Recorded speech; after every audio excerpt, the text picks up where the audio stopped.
Should you go with the kicker tweeters and door speakers in your Toyota Tacoma?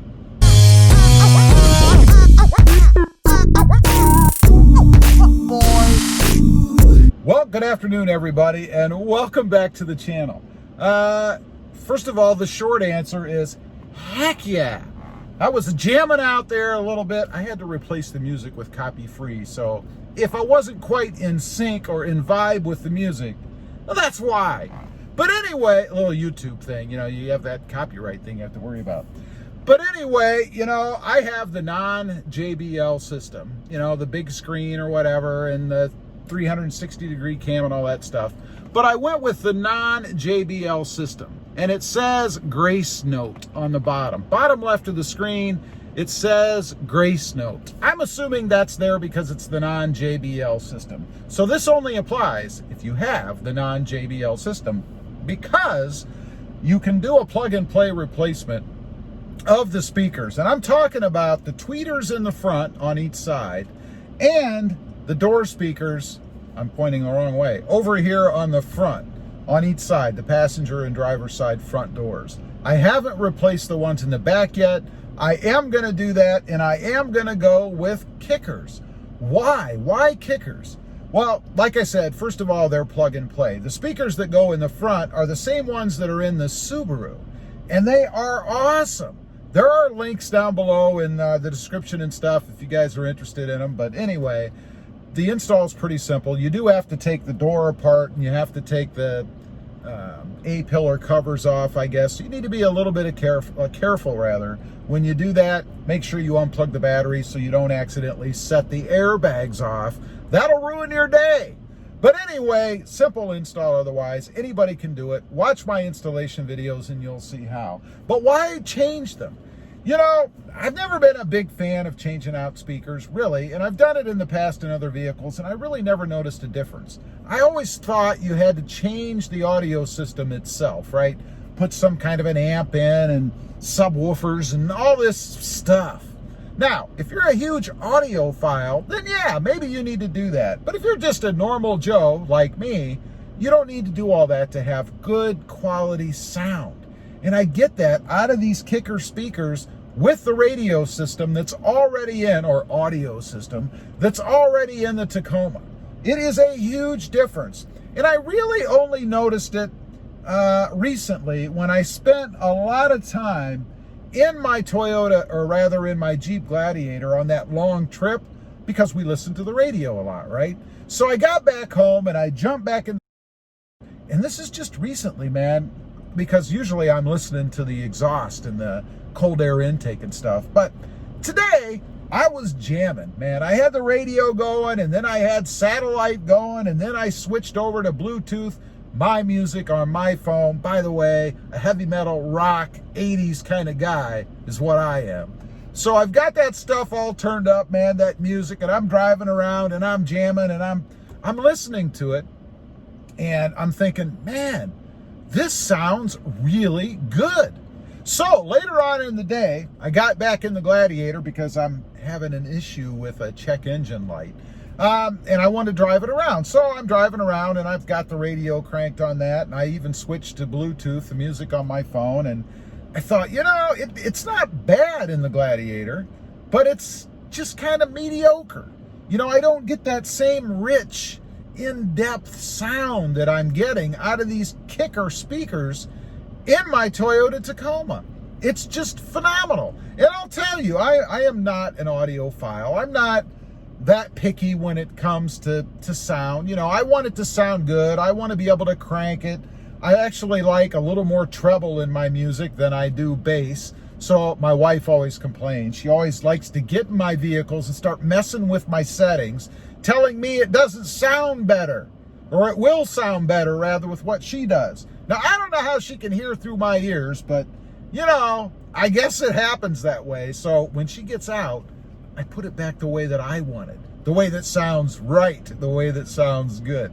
She's probably not watching this, so she'll never know I said that.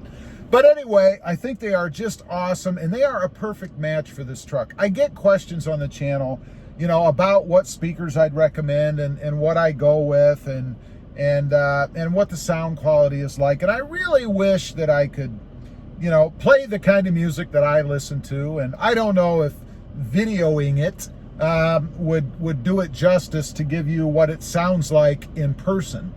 But it's just awesome. A huge improvement to the system. Again, if you have the non-JBL, and I've heard a lot of people complain about the JBL system, that it's not very good either.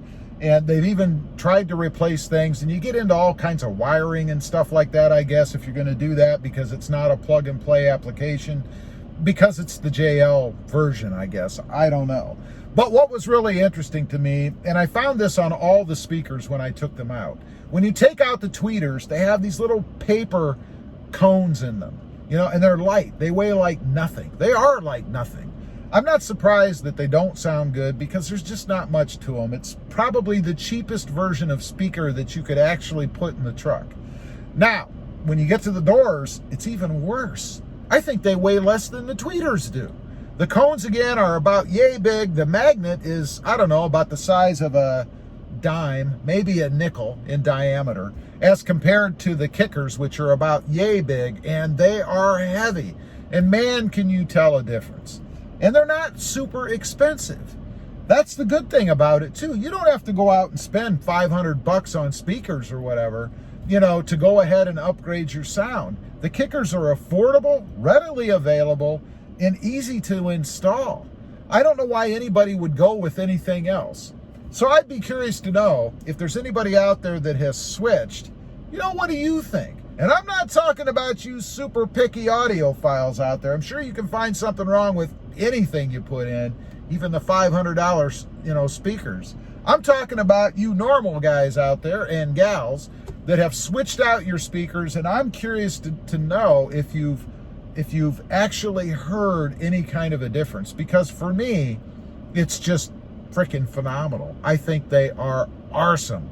Anyway, like I said, there are links down below. Check them out if you'd like. Either way, I think it's well worth the money, and I think for some of the mods that you can do to the truck, you know, the radio, if you're like me, that's something that, unless you're listening to the exhaust note, you experience every day when you're in the truck. So do yourself a favor, get the best that you can get for a decent amount of money without having to put in amps and subwoofers and, you know, do all this crazy stuff that you can actually do yourself and not have to spend the money on labor either, or trying to run those wires all over the place.